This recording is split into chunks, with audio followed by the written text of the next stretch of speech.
Hello, my sim fans, and welcome back to another episode of Microsoft Flight Simulator 2020 news and updates. Got some pretty cool new scenery as well as some other pretty awesome information that's coming down this way, so stick around, guys, for today's news. If you are interested in acquiring any of my Overkills tutorial guides or simply interested in supporting the channel, please consider joining me on Patreon. Patreon subscribers level tier 2 and above have access to all of my guides as well as any future guides that come along down the road. Patreon link can be found in the description below, and thank you to all of my current subscribers.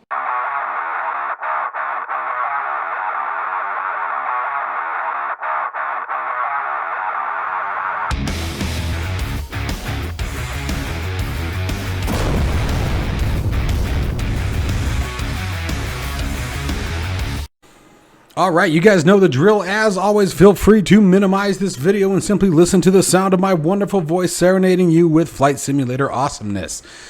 Now, the first big shout out, obviously, once again to FS Elite for their amazing work of constantly working to keep us up to date and allows me to keep you up to date. So first up, we have Orbix has announced Bolzano Airport for Microsoft Flight Simulator. This airport is not yet released, but is currently in development. This is a really awesome freaking airport with an incredibly challenging approach, anywhere from 4.5 to 5 degrees in the last final steps of the approach. So you really get to pitch that nose down. So it's one of those ones that you're really diving through the canyons or mountain ranges, if you will, and bringing yourself in. Now, this is a very popular location for Sky Alps, which is an airline that operates the Dash 8 Q400 that we should be seeing in Microsoft Flight Simulator very soon. So that obviously makes things even more interesting and further enhances the desire to have this particular location. This is an airport that has struggled for many, many years to get a consistent flow of traffic to its location because of its location. However, again, that is slowly starting to change, and certainly with the development of the Sky Alps airline in 2020. Now, pilots can choose between whether they want to fly a visual track approach. So this is prescribed visual approach, meaning that there are very specific landmarks that you will be looking for in order to navigate the approach, much like I believe it's runway 21 at St. Bart's. There are very specific landmarks that you want to look for when making that approach and making your turns and adjustments and altitude changes based on those locations. But again, the really cool part is at the very end, you're down anywhere from 4.5 to 5 degrees. Now, that may not seem a lot when you're talking about a 3-degree glide slope, but that makes it dramatically more challenging as your airspeed's going to increase, and you obviously have that 3-degree flare at the end for most aircraft. So you're changing an 8-degree pitch line, while trying to maintain your speed and not fall out of the sky like a rock. So they've done a very beautiful job with some of the screenshots that we can currently see. Again, the airport is not yet released, but the scenery in the surrounding area is absolutely gorgeous. The texture work seems to be right on par with what we're looking for. Here you can see a beautiful picture of a DC-3 sitting there at the airport. Helicopter traffic, that's going to be another cool one, and boy, do we have some cool helicopters coming down the line. I can't tell you guys about some of them yet, but there's some pretty cool ones coming. Now, this is an airport. I love locations like this. That's why I'm so obsessed with the St. Bart's out in the Caribbean. So I will definitely be picking this one up once it's available for purchase. Again, it is not yet out, but there is an actual product page available on the Orbix website that you guys can go through and check it out and get updates on as it approaches its release date. So definitely check this one out, guys, because this is another cool one. Again, it's the approach. The approach is everything that makes this really an interesting place to fly to. Sticking with Orbix and some new challenging scenery is we have McCall Municipal Airport. Now, this is also called the gateway to the backcountry. This is an airport out in Idaho that is also very heavily used as a launching point for the fire service aircraft. It's got an elevation of just over 5,000 feet and again is a staging point for fire bombers. Now, one of the cool things that I really enjoy about this is they've also included that particular imagery in their scenery. You're actually going to see a lot of these fire bombing aircraft, which to me is just absolutely cool, especially when we're starting to get more and more aircraft that are capable of such.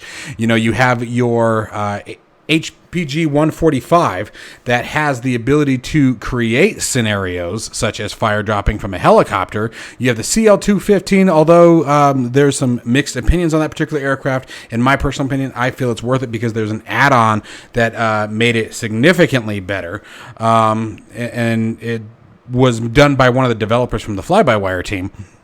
So that should just in itself say quite a bit. So you have quite a few different aircraft that are capable of doing this kind of behavior. So, and then with that in the conjunction of, you look at also the conjunction of NeoFly, airports like this that are specifically designed for that kind of behavior are a very welcome rendition to me. Rendition? How about addition to me that I'm really looking forward to. This will be another airport that I am definitely going to be picking up. You can find it for $19.21 US dollars, 20 Australian dollars, 18.04 euros, and 15.52 pounds. And again, guys, make sure that you take a look at the description, the link in the description below. Check out the scenery pictures if you weren't watching them during the video. Super cool location, and again, the fact that it is that launching point for many of the fire service aircrafts opens up a ton of options for scenarios if you're interested in doing some custom designs on that.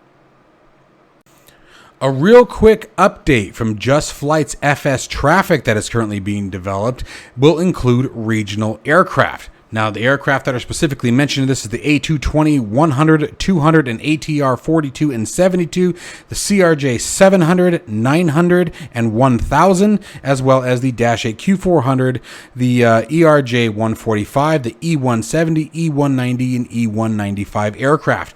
Now, one of the really cool things that you guys want to check out, if you guys click on the link in the description below and then grab this YouTube video that they have shown on the page, is it actually shows the AI also interacting with ground equipment. And that's one of the biggest things that is definitely missing in the sim today, is you don't see the ground activity around these aircraft as they're preparing to depart, or unloading for that matter. So now that that feature is added with this particular add-on, this may take this FS traffic add-on far above the others from a standpoint of immersion and life of the airport. So again, there's quite a few AI traffic updates. Or I should say add-ons that are available. You have the AIG still. We have, I think there's another one called AI Traffic, but it could be mistaken on the name. And then you have Just Flight's AI Traffic. We have the FSTL from Flybywire. So there's plenty of different options to choose from.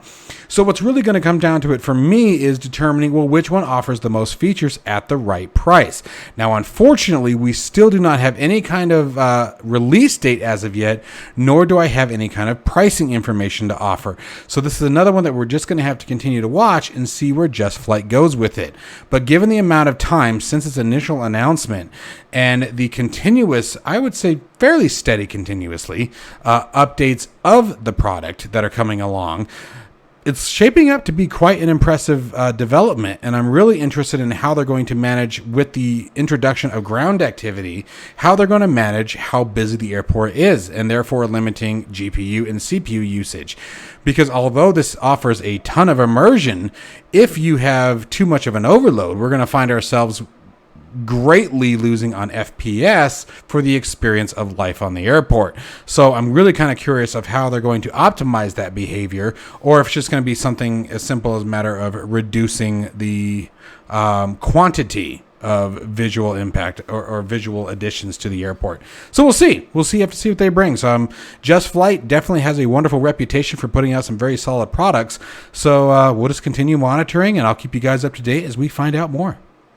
One of the more exciting announcements for me is A2A Simulation's announcement of the AccuSim Comanche beta for Microsoft Flight Simulator, meaning that the Comanche is getting ready to get and actually testing with Microsoft Flight Simulator and then pushed out to the beta team. Now, the faster that happens, the sooner it comes in our hands. Now, they did state that the Piper PA-24 Comanche is quote-unquote days away from test flying and subsequent release to the beta team. Now, what does this mean for us? Why is this such a big deal to me? It's not just about the aircraft. A2A has always had an amazing reputation of developing some very high study level and high fidelity, dare I say it, aircraft in all of their previous sims, P3D and FSX. The big thing that separates A2A from everybody else is what they call their AccuSim engine. The AccuSim engine is an in-house back-end software. No, it's not something that has to be running third-party. It's just part of the aircraft itself, but it's running in the back end. And it is responsible for all of the underlying systems that there impact the behavior of the aircraft itself. So it's separate from that of the Microsoft Flight Simulator environment, and sort of creates its own results based on weather, behavior, fuel, weight, etc. All the environmental and behavioral aspects of the aircraft while in flight. One of the really cool things about this announcement that really caught my attention was that they built obviously a brand new engine specifically for Microsoft Flight Simulator. The lead developer stated that the AccuSim engine was quote unquote so powerful that it resulted in surprising behaviors in the Comanche that he was able to confirm firsthand by recreating the same conditions in the real aircraft. So they're up in Microsoft Flight Simulator. They're testing it around. The aircraft does some things that they go, that they went, whoa, what was that about? And then they said, you know what? Let's go see if this happens in the real plane. And they went flying in the real skies over the world and were able to reproduce the exact same behavior that the simulator produced. Guys, that is awesome. And this is the kind of quality that A2A has always been known for. Their aircraft have always been amazing. And it was really awesome when we first heard that they were developing finally an aircraft for Microsoft Flight Simulator when they first announced the Comanche, because they were sort of one of those developers that I think many of us were waiting to hear from, because they just sort of went radio silent since the release of Microsoft Flight Simulator in regards to Microsoft Flight Simulator. We knew they were developing something. They said they were absolutely going to be bringing aircraft to the sim, but we hadn't heard anything for such a long time. I mean, you figure Microsoft Flight Simulator is what now? Coming up on 2.5 years old now, from release, so this is super exciting. I'm super, super excited. They have some of the best general aviation aircraft, I think, in flight simulation today. I mean, they're definitely in the top 3 kind of situation. Parallel 42 has come back with a new application for Microsoft Flight Simulator, stepping away from immersion and scenery adjustments and going into something that's more on the line of user experience. Flow is a new interaction menu that actually changes the UI. Now, I don't know if it changes the default toolbar, but it certainly acts as a replacement. Now, Flow can do quite a few things. Before I get into all of it, I want you guys to all know that I will also be releasing a video on this today on Flow Essentials, as Parallel 42 has been kind enough to give me a review version of the software to show to you guys. So stay tuned for that later this evening so you can actually see it in action. However, let's talk about many of the things that it's able to do. From a single menu, you can control things such as the weather, camera views, many of the aircraft systems. You can change buttons, create scripts if you use the Pro version, which we'll be talking about at a later time. Meet our information. I believe I already said weather, time of day. You can find your friends if you have friends across the globe that are currently in the simulator. You can locate them simply by typing their name. Do unit conversions such as gallons to liters and hectopascals to inches, things like that. It has a ton of different features that it's able to do. Now, one of the other cool things that's very awesome about this is that you're able to also customize the menus and move things around. Now, there can be some things that are simple, such as, again, simply something as simple as turning on the pitot heat or starting the engines for you with a simple click of the button. There's also customizable interactions with the aircraft inside the cockpit that are available as well. And again, we are going to be showing this video later this evening from my standpoint, where you guys will actually get to see me using it in action. I'm going to do everything from the ground up. You guys are going to see everything directly from the start. I will be going over all of the features that are currently available in the version that I have, and then talking about some things that may be coming along the way. Now, this product will be coming to the Orbix site soon. We don't have a release date for it as of yet. There are going to be 3 different versions: Flow, Flow Essentials, and Flow Pro. We don't have any cost or full feature list breakdown from the particular versions as of yet, but hopefully that is something that will be coming very, very soon. At first, I didn't quite know what to think about this particular software when I first heard about it, and the more that I am diving into it, the more I'm actually rather impressed, and I think it's a welcome addition, especially given the fact that it's a payware product means that it will be something that is continuously supported and updated as Microsoft Flight Simulator continues to develop and change the UI and the SDK on the back end. So having something that is consistent and already ready to use will be very, very nice. I will absolutely admit that one of the things that absolutely does drive me crazy is the camera system within inside of Microsoft Flight Simulator, and hopefully this gives us a bit better fluidity in activating those different cameras rather than just relying on the keyboard or the in-game menu. As many of you know, I actually despise the in-game UI almost all around, everything from the world map all the way to the interaction inside the cockpit. I think it's clunky and very poorly laid out. I've been saying that since the release of Microsoft Flight Simulator. I don't like it. That's why I use SpadNext to control all of my aircraft functions, even aside from the multitude of features that SpadNext offers that aren't available inside the sim. Just the simple ease of use and the lack of latency when switching profiles. So for me, this is a very welcome development, and I'm absolutely looking forward to testing this out later this afternoon. So make sure you guys check that out and ride along with me. I think this is going to be a very cool one. It has a lot of potential, and we'll see what it brings here very, very shortly. That is going to wrap up today's episode of Microsoft Flight Simulator news and updates. Guys, as always, please be sure to hit that like and subscribe button. It certainly does give us a hand. I know many of you who watch the channel and like the videos, unfortunately, aren't subscribed. Join the family, helps us all out, and you get to have even better content as I continue to push them out. Above everything else, you guys know the drill. Happy Friday. Stay safe and healthy. I'll see you in the next one.